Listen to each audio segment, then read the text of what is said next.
It is with immense joy and pleasure that I stand before you today as the Dean of the Faculty of Pharmacy, University of Lagos. I would like to extend a warm welcome to everyone here seated, our distinguished guests, including representatives from the MEDAFRICA Foundation, whose generous sponsorship have made this occasion possible. Your support is not only appreciated, but pivotal in advancing pharmaceutical education and research within our institution. I also warmly welcome our esteemed speakers, faculty members, students, and all attendees who have gathered here for this momentous event. Today marks a significant milestone in the history of our faculty. We are here to celebrate the official opening of the MEDAFRICA GMP Laboratory that we launched this morning, and to inaugurate the maiden seminar series of the Department of Pharmaceutics and Pharmaceutical Technology, themed Academia versus Industry Collaboration, a case for purpose-driven research through product development in line with current good manufacturing practice specifications. The establishment of the MEDAFRICA GMP Laboratory is a testament to our ongoing commitment to excellence in pharmaceutical education and research. Good manufacturing practice is the backbone of the pharmaceutical industry. It ensures that products are consistently produced and controlled according to quality standards. This state-of-the-art laboratory will provide our students and researchers with the necessary tools and environment to engage in cutting-edge research, foster innovation, and uphold the highest standards of pharmaceutical manufacturing.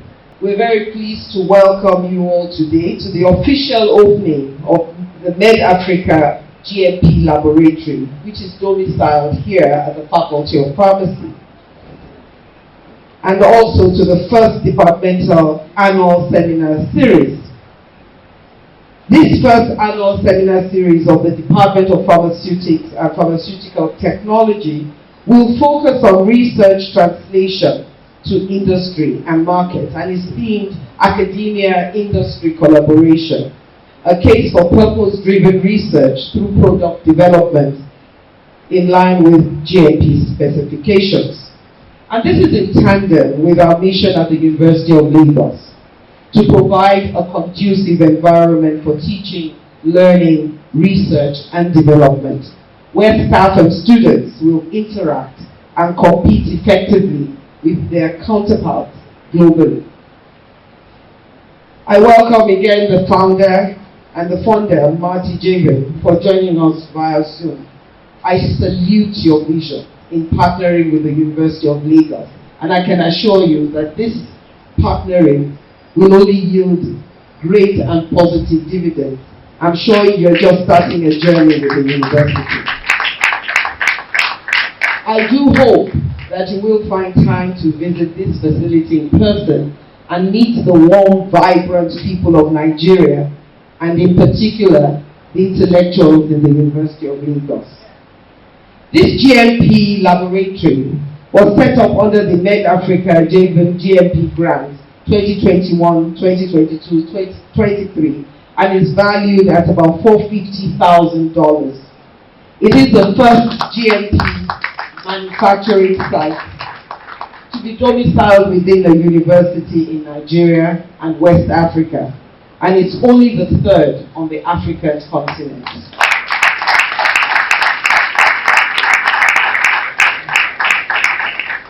This really ties in with our vision for the town and gown. The future of the world is such that knowledge is not domiciled in any place. A lot is going on in industry, and sometimes it is difficult for the universities to catch up, and this is a global truth. And so it is very clear that if we're going to move forward, we have to go forward with industry. We have to go forward with our stakeholders. The whole way that the university functions has to radically change. We are no longer the only holders of knowledge. It's everywhere, and we must find wherever it is. I'm absolutely honored to be able to address you today. And I'm saddened that some health issues prevented me from joining you. But I am so looking forward to seeing you in a few months when everything that we want to do in the laboratory is complete. This is an absolutely perfect time to inaugurate the facility. Just a little bit of background on how I happened to come here. The biography of me that you just heard covers all the highlights that a curriculum vitae would have. But in fact, there is a bit more to the story. In 2019, about a year or so before the pandemic really became serious,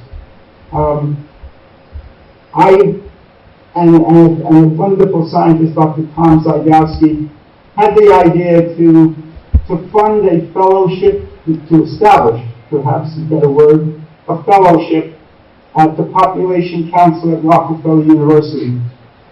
I've been supporting the university with consulting support for perhaps a dozen years before.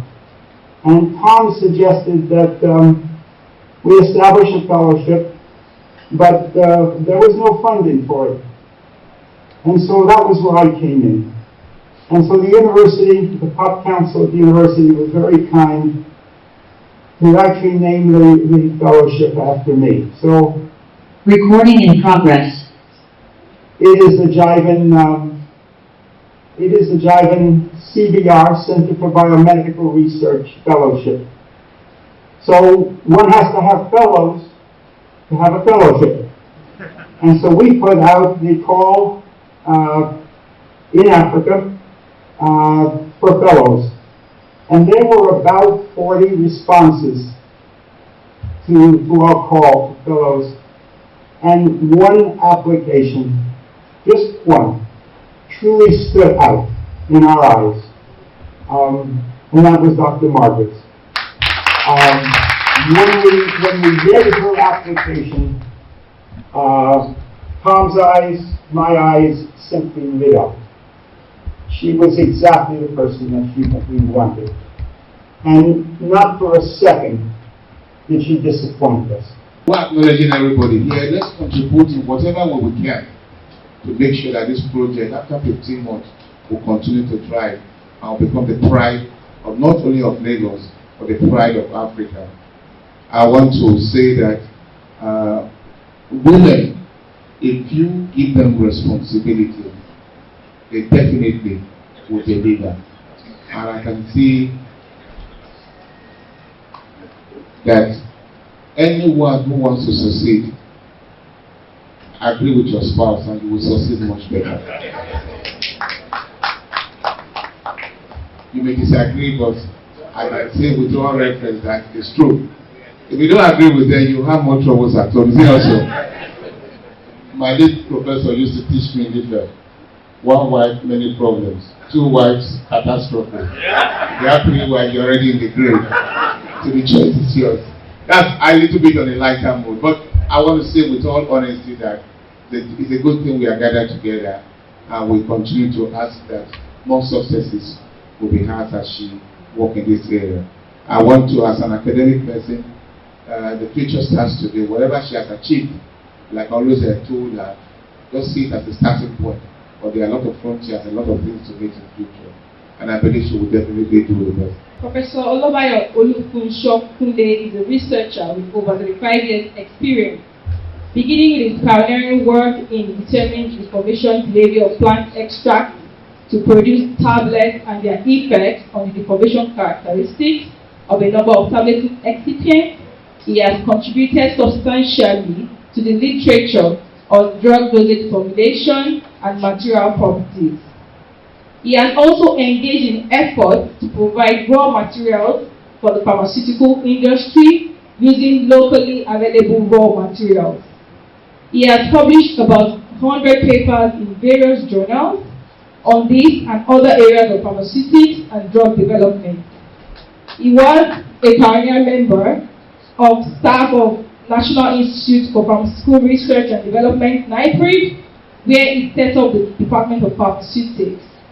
As one of the earliest academics whose career has been largely in research, he has had the opportunity to gain experience in a number of laboratories around the world, both in universities and industry. What is academic research?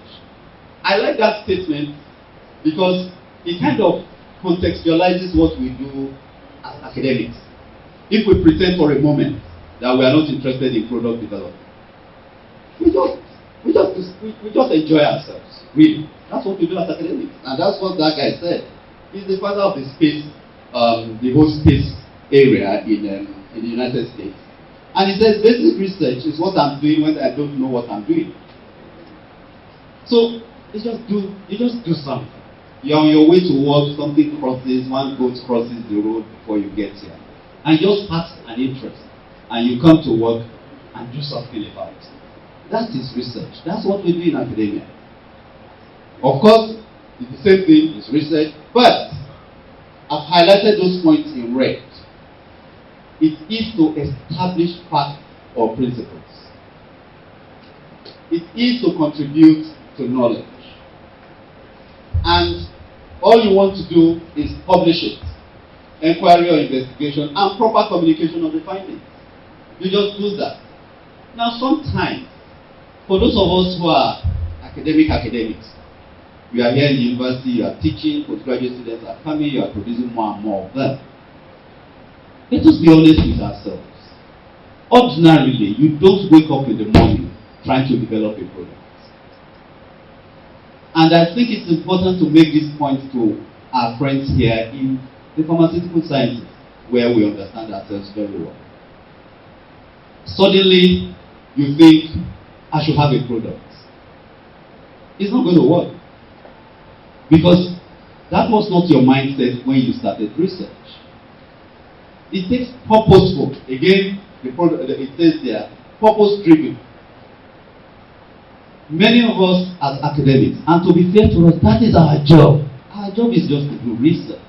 One of my friends calls it blue sky research. You just wake up in the morning and ask yourself, why is the sky blue? And you research.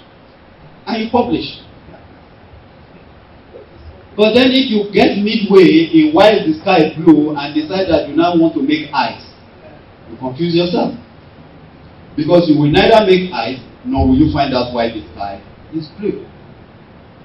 So we need to ask ourselves what we really need to do as academics to engage in product development. It's not enough to try to mix it up with what we do as academics. I will get to slides where we will see the overlap. But the point I want to make is that it has to be purpose-driven. I was having a chat with Margaret yesterday, and I told her, talking to you reminds me of a number of my friends in the United States, academics. When you sit down with them, 90% of the conversation is about the project they are doing, either for one company or the other. If I sit down with my colleagues here, we are talking about this naughty student, this difficult student, this marking that I have to do. We are not going to achieve the same objective if that mindset does not change. Now, I appreciate that it is not enough for any particular researcher to sit there and change that mindset. Because, like it or not, by next year, I want to hear that Margaret is Professor Margaret Ilomuanya. And the only way that this university, like many other universities, will do that is with her publishing. Maybe her work with MEDAFRICA will score her some points. I'm sure every school has that. But that is not what is going to make her a professor. So every academic wants to publish so that you grow your career. And that is why for now my hypothesis is senior academics, associate professors and professors, they have that luxury now to retune. You've made your point, you can publish 100 papers, anybody who can publish 60 papers can publish 100 papers. So we know you can do it. The point now is, what do you do with that knowledge? Everything we see here and we're celebrating here actually kick-started in 2020. I had the opportunity to turn down a postdoc from Harvard University and pick up a fellowship, a senior research fellowship at Population Council. I also want to use this opportunity to acknowledge the second GIVEN Fellow, Dr. Kapo, please.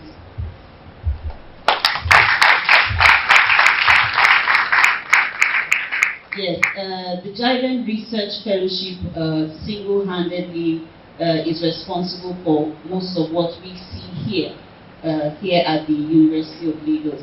I had the opportunity to work there as a fellow, and fortunately for me, and I would say unfortunately, COVID happened because it was in the midst of COVID that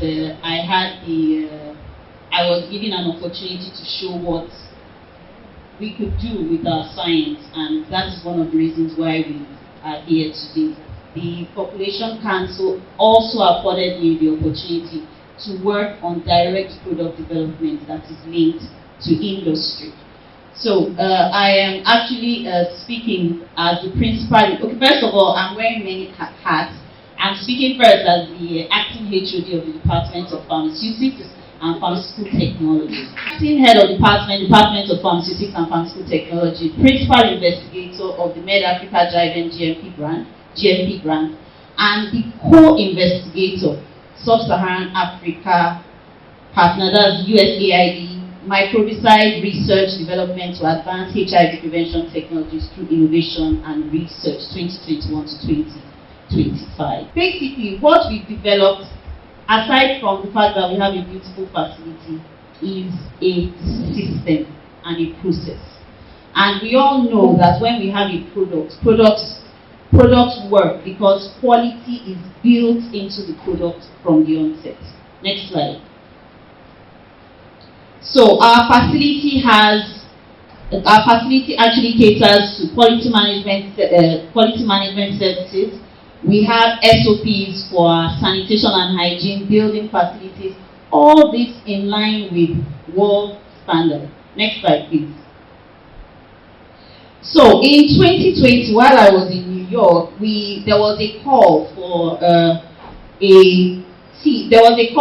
grant, and it was the Microbicide 2020 R&D project. So in line with the work that I had been doing with our partners at Population Council, we wrote a proposal, and I was part of that proposal. Three of us wrote that proposal: Tom Zaiduski, Lisa Haddad, and myself. And we were shortlisted. Next slide. We were shortlisted for this USAID grant in 2021. A lot has been said here today. We're now looking at your perspectives on academic-industry collaborations for GMP work, as we had prior discussed. Over to you, sir. Okay, good afternoon, distinguished audience.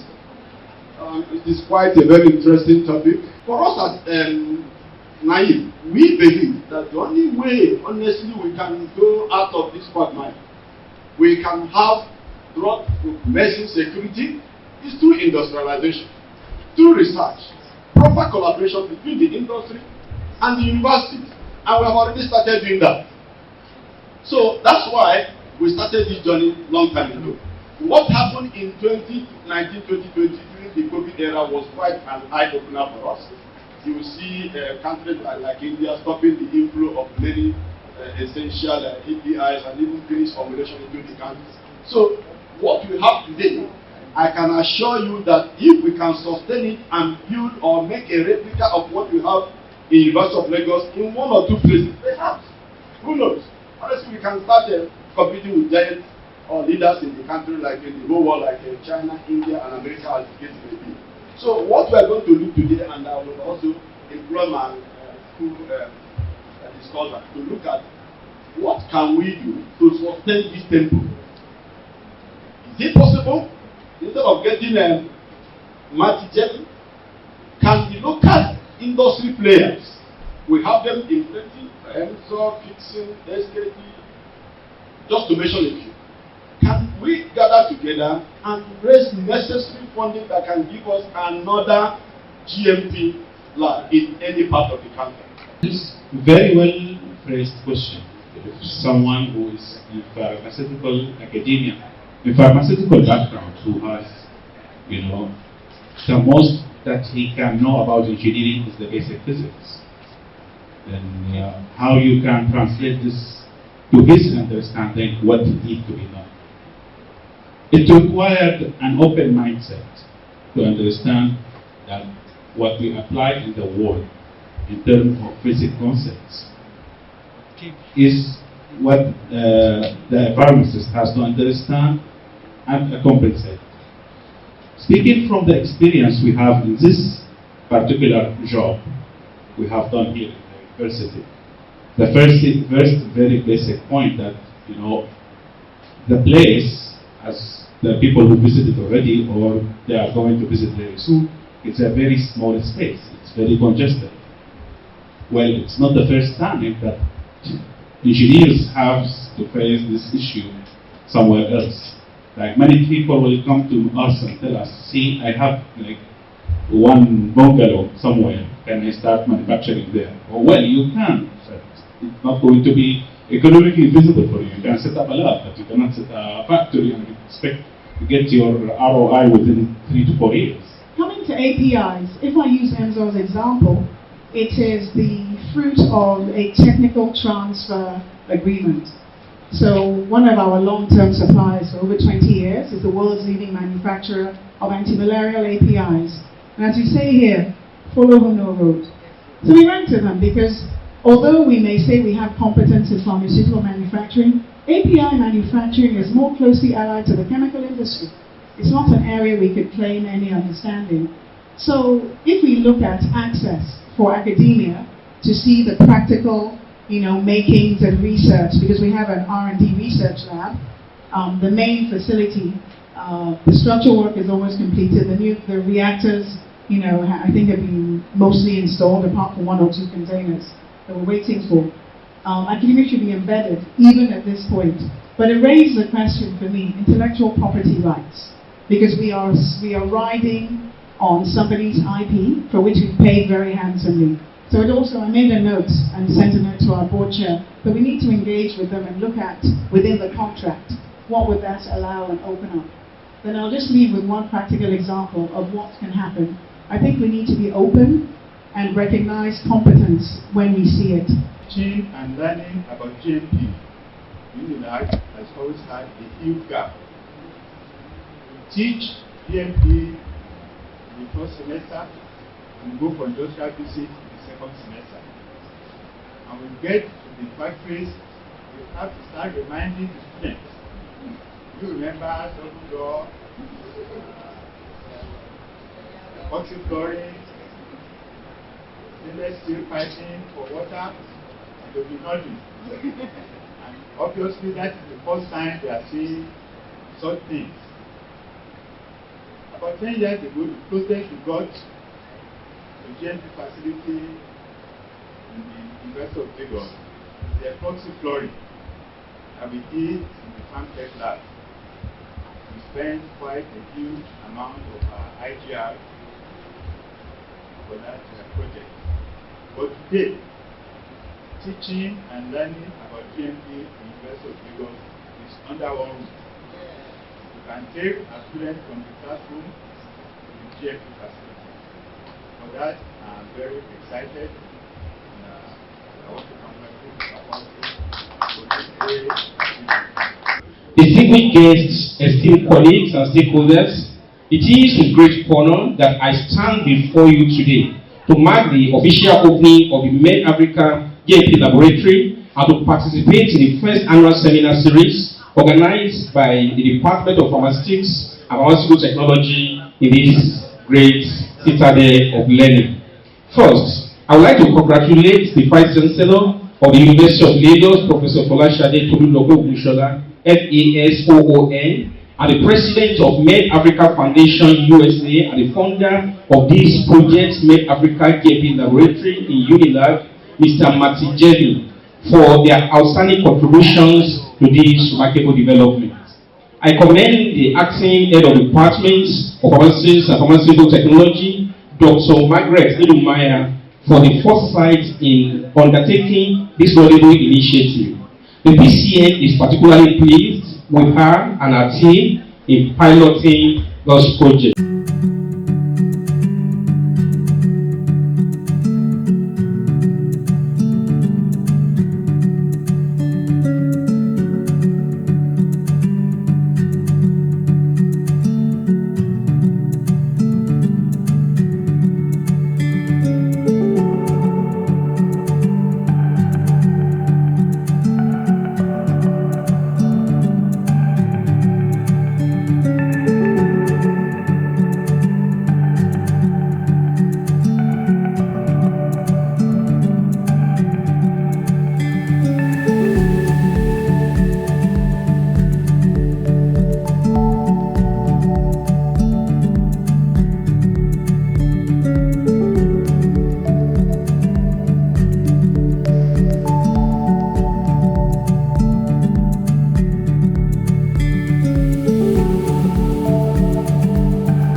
Products that will be comfortable with the system as well as products that will be concentration.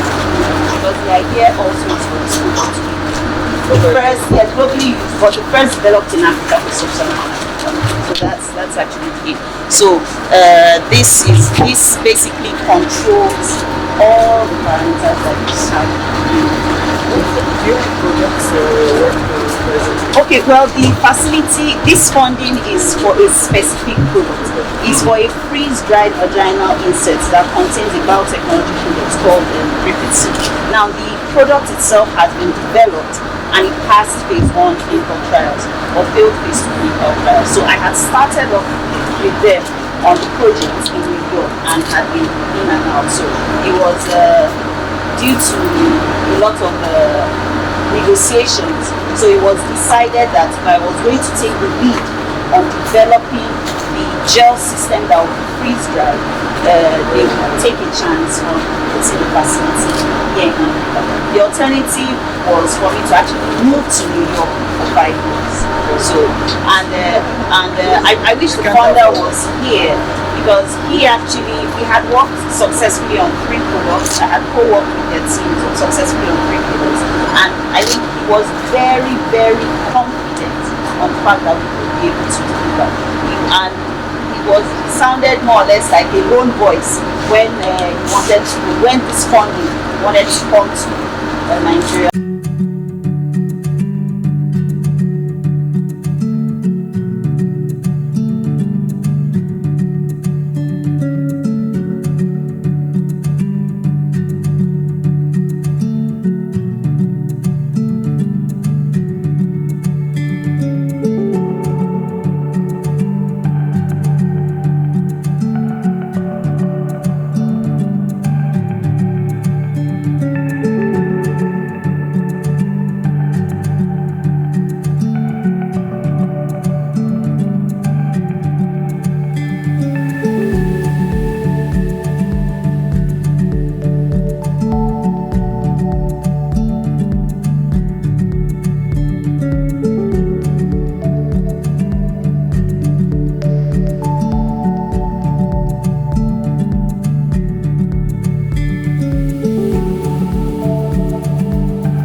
feel very humbled. I feel very humbled because it all started like a very unattainable dream, and I feel very humbled that we've been able to work with people within Nigeria and in the diaspora to get this $450,000 facility up and running here at the University of Lagos Faculty of Arts. It's sustainability, and I am believing that people will come to her aid to make sure that not only is she able to do a good job to be sustained, and a lot of things will come in. I'm sure we'll join hands, as we always say, as men of honor, to make sure it's sustainable. Like Alpha Pharmacy have donated a $5 million generating, other people will join in. I think that's what we need, because it's a beautiful facility, and with the support of NAFDAC and other regulatory bodies, they will go to greater heights. It's good that it's happening in Nigeria. We applaud Dr. Ilomuanya for such great effort. You can see that she's selfless in her research activities. Something that is fantastic. We thank God for how it has materialized at the end of the day. We thank God that Margaret is even the product of this place, and is very good.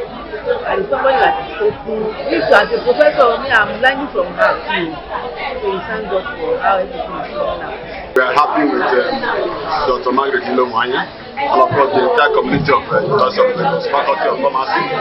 This is the first GMP lab we have come here today to commission. So I want to believe that it's going to be the springboard for us to actually collaborate, engage, especially in the industry and those in academia, so that we can look at possible ways of identifying our challenges and solving our problems for the good of the populace. A feat that we have attained in, not like you said, West Africa, not just Nigeria.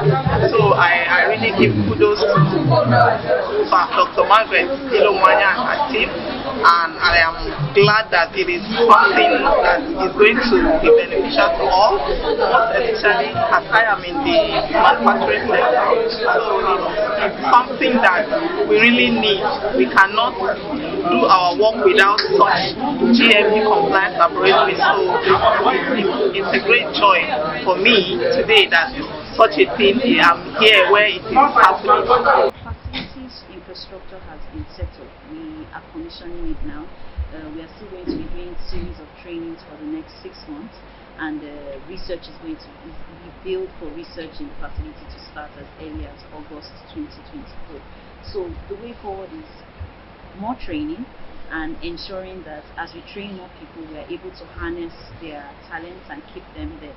And then, of course, in line with the theme of today's event, collaboration with pharma industry, where we are able to collaborate with pharma industry, we will be able to proactively get more funding coming into the facility and having products being birthed from this MEDAFRICA GMP Laboratory here at the University of Lagos. We would like to partner with them with training. We can train industry professionals in writing SOPs, in laboratory management, in setting up systems to work through their laboratories. And then the second aspect of partnership is as a contract research organization with our team here at the University of Lagos.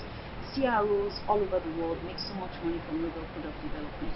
So we are available to do that with industry, not just in Nigeria, in Sub-Saharan Africa and in the world.